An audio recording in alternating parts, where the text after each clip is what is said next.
Lupang Tinubuan ni Narciso G. Reyes. Sana masiglang tutuban, nagsimula ang pag-usad ng tren.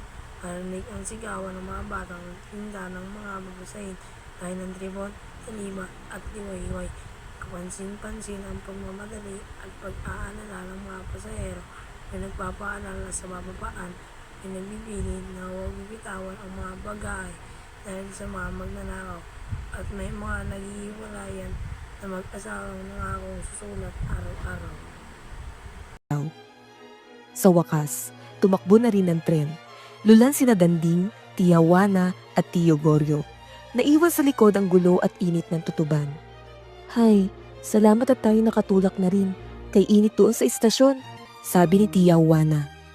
Samantala, si Tio Goryo ay tahimik na nakadungaw at nagmamasid sa tanawin. Ang galaw ng tren ngayon ay mabilis, tila pintig ng pusong walang alinlangan. Muling nasalita si Tia Juana. Ang namatay ay ang tatainong mo, pamangkin ng iyong Lola Asyang. Mabait siyang tao noong siya'y nabubuhay pa. Nakaramdam ng lungkot si Danding para sa di nakikilalang kamag-anak at naalala rin ang kanyang ama nang marinig ang pangalan nito na lumaki sa Malawi.